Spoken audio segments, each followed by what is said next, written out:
Those that get it, and those that don't.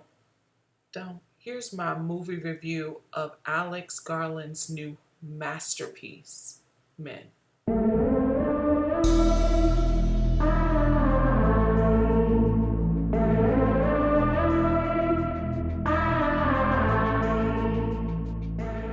Irreparable marriage.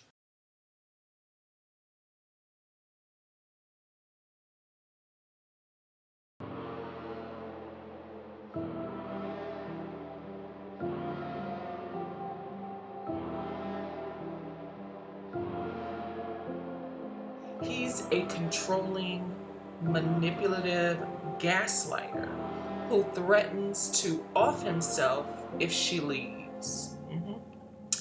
This is a penetrating plot point that's spread across all three acts. So we see him fall stories down to his death, but we don't know if he threw himself out the window or if he accidentally fell to his death, but we know that it will weigh on Harper's conscience no matter how he did it or even why he did it. Now, this film opens with Harper arriving alone to this picturesque countryside manor for some peace, quiet, and healing, a getaway. But she can't ever get away, can she? Every man and boy she meets during this getaway in some way or another embodies her late husband James. Rory Kinnear encapsulates every type of man in this film, whether he believes he's the provider, the microaggressor, the frat boy, the kid, the savioral cop, the sex-repressed priest, the barkeep, the drunk, the misogynist, the stalker, every man who embodies the patriarchy. There's even a naked stalker who implants himself with weeds that grow throughout the film, that grow from his skin throughout the film, as we learn more about the details surrounding her husband's death. Now, after the naked stalker is arrested, he's released. No, he's freed. Because men's nakedness, the overt nakedness, isn't as assaulting as women's nakedness, apparently. Harper, on the other hand, is overdressed, pointedly so, noticeably so. She's layered in almost every scene. Even her dresses are subdued because no matter what a woman looks like, or more specifically, is shaped like, she's going to come in contact with toxicity. When she sees her husband's body, where he fell to his death, we see his foot is broken, his hand was impaled by a rigid wrought iron fence, his eyes blanketed in blood, against the parallel of all of the men, including a dead deer, that have these same injuries that her husband suffered in his death.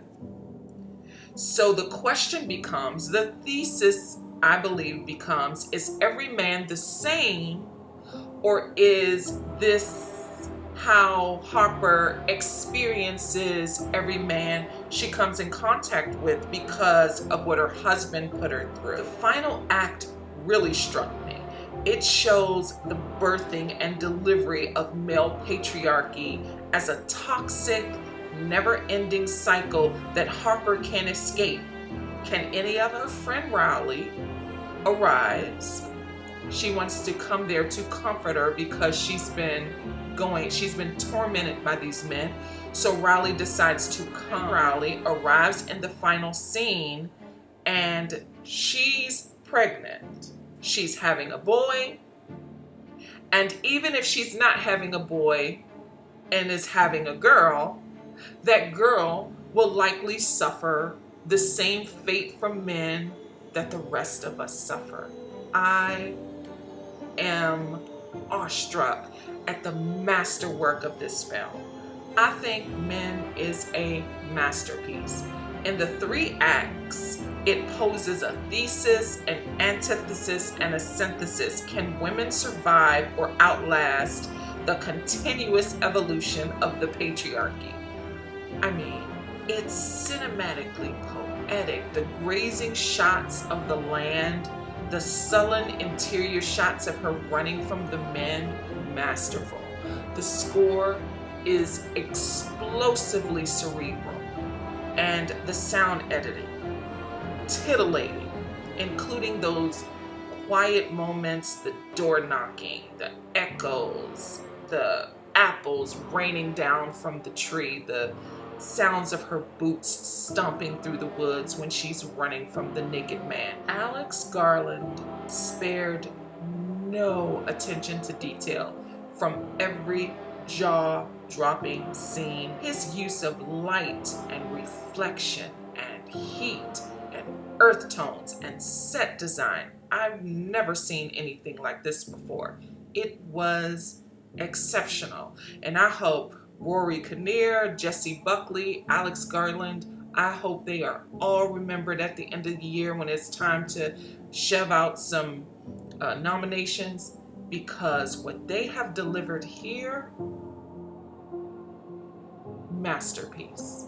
Thank you so much. If you stuck around this long, I certainly appreciate you. Please consider liking, commenting, sharing, and subscribing. And until next time, peace.